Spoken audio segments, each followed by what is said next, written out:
नमस्कार दोस्तों, आज का ताजा समाचार। संयुक्त राष्ट्र संघ में भारत का कब्जा। इसके साथ ही सबसे बड़ी खबर, अमेरिकी वायुसेना चीन के अंदर पहुंच गई। आइए सुनते हैं समाचार को विस्तार से। अमेरिका ने अपने वायुसैनिकों को चीन के सीमा पर भेजना शुरू कर दिया और इस बार जो वायुसेना जा रही है, इस वायुसेना के अंदर बहुत खासियत है लगा हुआ है। सबसे बड़ी बात, अमेरिकी के लड़ाकू विमानों में एक ऐसा डिवाइस लगा हुआ है जिसे देखकर दुनिया को आश्चर्यचकित हो गया। ये लड़ाकू विमान के अंदर बाहर एक छोटा सा डिवाइस। इस डिवाइस की खासियत है कि किसी भी लेजर बीम को वो डिस्ट्रॉय कर देगा और जिसके कारण उसके लड़ाकू विमान नष्ट होने से अपने लड़ाकू विमान को बचाने के लिए अमेरिका ने एक खास उपकरण का उपयोग किया है। इस खास उपकरण का उपयोग करने से लड़ाकू विमान पर किसी भी तरह का कोई हमला नहीं हो सकता है। इस इलेक्ट्रॉनिक्स डिवाइस का नाम ALQ-184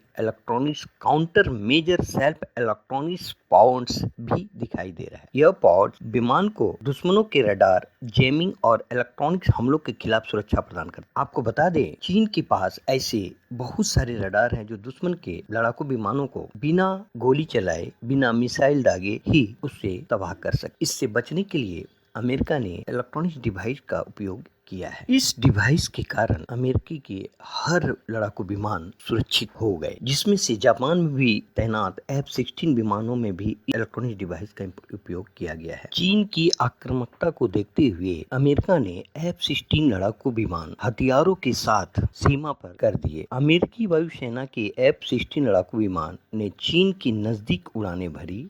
इसके साथ ही अमेरिका ने अपने सबसे बड़ी पनडुब्बी ओहियो को चीन के नजदीक तैनात किया है। इस पनडुब्बी की खासियत है कि लंबी दूरी तक मार करने वाली मिसाइलें मौजूद है जो किसी दुनिया के किसी भी कोने में हमला कर सकती है। ये अपने साथ 1000 किलोग्राम तक के हाई एक्सप्लोसिव वारहेड को ले जाने में सक्षम है। इस पनडुब्बी की खासियत है कि ये एक साथ 154 टॉम हॉक क्रूज मिसाइल को लॉन्च कर सके। वहीं अमेरिकी वायुसेना और नौसेना चीन के वायुसेना और नौसेना से काफी उन्नत है। अमेरिकी नौसेना वायुसेना के सामने चीन की वायुसेना बिल्कुल ही नाकाम साबित हो जाएगी। वहीं दूसरी ओर भारत ने संयुक्त राष्ट्र संघ में जबरदस्त कब्जा किया। उन्होंने एक साथ 3 बाजियां जीती। भारत के संयुक्त राष्ट्र संघ में जीत का सबसे बड़ा कारण गुप्त मतदान है। गुप्त मतदान के कारण भारत ने 3 बाजियां जीत गए। भारत अपराध निरोधक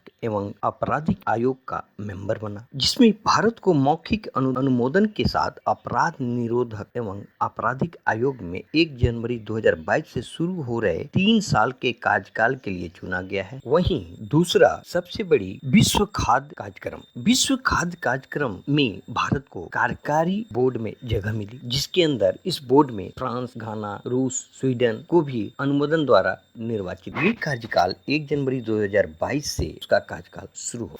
वहीं तीसरा विजयी भारत को जो मिली वो भारत को संयुक्त राष्ट्र लैंगिक समानता एवं महिला सशक्तिकरण संस्था के कार्यकारी बोर्ड में भी 3 साल के लिए। ये भारत की सबसे बड़ी जीत है, जो इतने कम समय में 3 महत्वपूर्ण पदों पर काबिज हो जाना। ये तीनों महत्वपूर्ण जीत भारत को बहुत ही मजबूती से दुनिया के सामने पेश करेगा, क्योंकि ये तीनों को लेकर यूरोपीय देश, अमेरिका या फिर कोई और भी देश ये भारत को सिर्फ बदनाम करते थे कि भारत में महिलाओं के साथ अत्याचार होता है, कि लैंगिक समानता नहीं है। ये सारी चीज को देखते हुए भारत ने इस पर महत्वपूर्ण जीत हासिल कर दुनिया को चौंकाया। इस तरह भारत ने संयुक्त राष्ट्र में एक बार फिर अपना परचम लहराते हुए आर्थिक एवं सामाजिक परिषद के तीनों चुनाव को जीत गया है। वहीं चीन ने श्रीलंका के साथ एक तनाव पैदा कर दिया। श्रीलंका बंदरगाह हम्बनटोटा पोर्ट पर पहुंचा चीनी जहाज, जिसपे रेडियो एक्टिविटी पदार्थ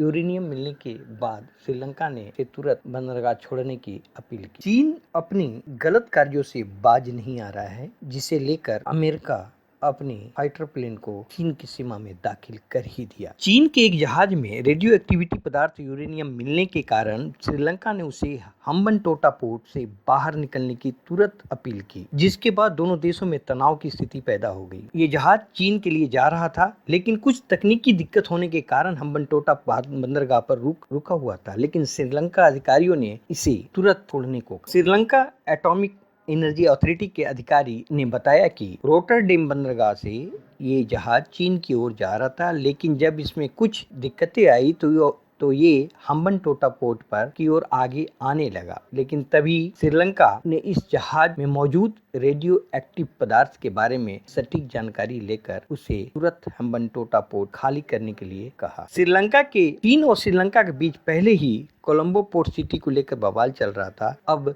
श्रीलंकाई सरकार ने चीन के साथ समझौता किया था, जिसके तहत कोलंबो पोर्ट सिटी को चीन डेवलपमेंट करना चाहता, लेकिन श्रीलंका में इसका भारी विरोध हुआ। विपक्ष सुप्रीम कोर्ट तक जा पहुंचा। बाद में सरकार बैकफुट पे आई और उसे सफाई देनी पड़ी कि जमीन का पूरा कब्जा सरकार के पास रहेगा।